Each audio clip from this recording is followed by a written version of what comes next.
So if you're into video games, especially retro video games, you're probably familiar with price charting. For those unfamiliar, it's a website that tracks the sale of practically every video game, old or new, and goes back, in some cases, over 7 years. I remember the first time that I heard about price charting. It was from a friend about 6 years ago, and he was getting back into collecting, which admittedly got me back into collecting. But he just kept pulling out his phone if we were talking about a game, and he would say, well, price charting says this, price charting says that, and I was like, what the hell is price charting?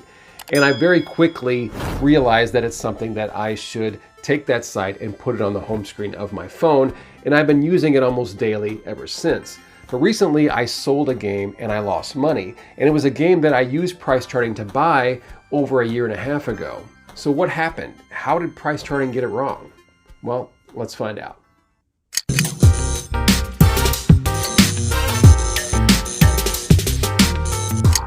So the game in question that I lost money on was The Adventures of Batman and Robin for the Sega CD. It recently sold on Mercari for $35, and that was a best offer. Now originally I bought this game over 1.5 years ago at a local video game store in Cape Girardeau, Missouri. You can see here that the price that I paid at that time was $32.99.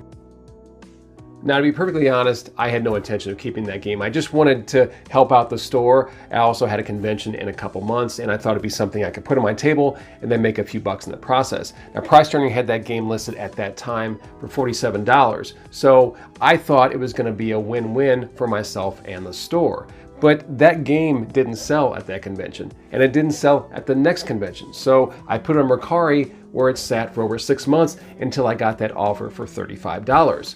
So you might be asking yourself, well, Pat, what are you complaining about? You bought it for $32.99 and you sold it for $35. Well, there was taxes involved buying that game, as well as fees from Mercari, which was about 13%. Now you factor all that in and I lost about $7. And I held on to that game for almost 2 years. So the price, you would think, would have went up. So what happened? How did price charting get it wrong? So let's head on over to price charting and check out the current value of The Adventures of Batman and Robin for the Sega CD. They have it listed at $54.26, which is actually $5 less than a week ago when I was gathering data for this video. Now that's a disc-only copy. Here's the important thing. Price charting only uses eBay to gather data and track sales, no other online sites. So when we look at the most recent sales, you'll see something interesting. Let's scroll down here. We got a $32 one, we got a $49.99, we got a $99.87, a $40. Going down a little further, you'll see a $70, another $70, and a $61. Now, let's click on one of those higher-ended auctions and see what we got. Do you spot the problem? This is a complete in-box game, in very good condition, even has the styrofoam, but price charting thinks that it's loose. So here's how it works. Price charting uses an algorithm that looks for keywords. Words like loose cartridge, loose disc, disc only, complete in box, or the initials CIB. If none of those keywords are used, that game's data sometimes, not always, but sometimes can get filtered into the loose category. So whether you're a buyer or a seller, that's a problem. So I decided to do a little experiment. I want to take 3 random games from 3 different consoles and compare the current values on price charting with eBay, as well as Mercari, just to see if there's any discrepancies. So stick with me here. I think you're going to find this interesting. The first game I'm going to be taking a look at is Pokemon Black version 2 for the Nintendo DS. Pretty pricey game. So when we go over to price charting, they have that game valued at $119 even, and that's for a loose copy. Next, I'm going to go to eBay and get the last 10 current sales, average them out, and then compare them to price charting.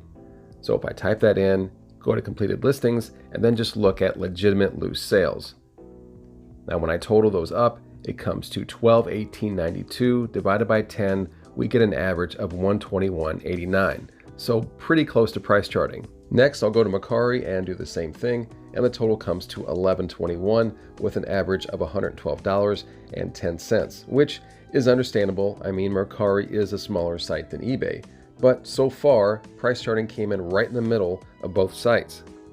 The next game I'll compare is a complete copy of Duke Nukem 3D for the Sega Saturn. This is a very clean copy that I would consider to be in excellent condition.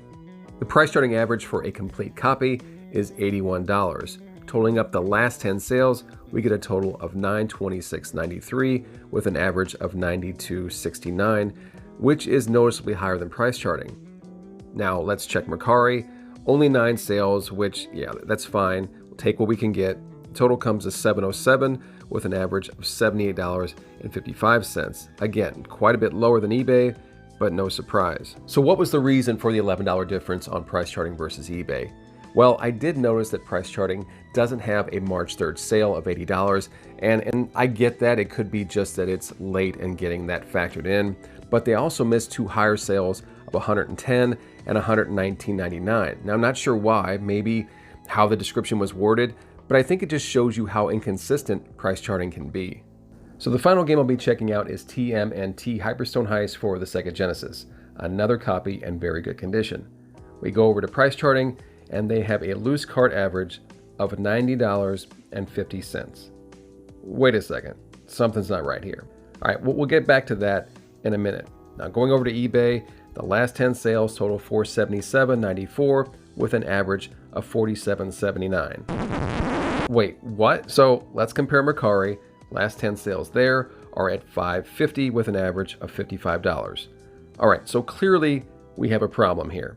Houston, we have a problem. So how did the numbers get so skewed on Hyperstone Heist? Well, if you go back to price charting, you'll notice a lot of unusually high loose sales. For instance, these most recent at $199.99 and $185 respectively. There's also a 95 in there, and if you scroll down, a few more over 100. Now, when you click on any of those sales, it becomes very clear that these are complete in box or partially complete sales that are somehow getting filtered into the loose category. So yeah, there's a huge flaw in the price charting algorithm, and I'm not sure why complete and partially complete sales got averaged into loose sales.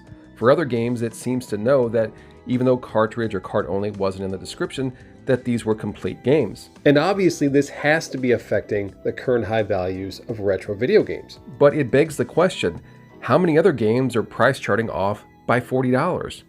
All right, let's wrap this up. So whether you're a reseller or a collector or somebody who's getting back into collecting, what can you take from all this? Well, for the most part, price charting does a pretty good job of showing accurate values of video games, but it's not perfect and it has its flaws. My advice is to use all your resources. Go to not only eBay, but also Mercari and Facebook Marketplace and compare active and sold listings with what you're buying or selling. It might seem like a lot of work, but we're talking about saving some money here, so I would think that would matter. All I'm trying to do here is, if you're a seller, to get you a fair price for that game, and if you're a buyer, to help you not to overpay. And I think we can all agree that we don't need to inflate this retro video game market any more than it already is. All right, guys, so if you found any of this information helpful, make sure to do all the usual shit, like, comment, and subscribe, and make sure to turn on that notification bell so you know when I upload videos like this one. All right, guys, I will see you all next time. Thanks so much for watching.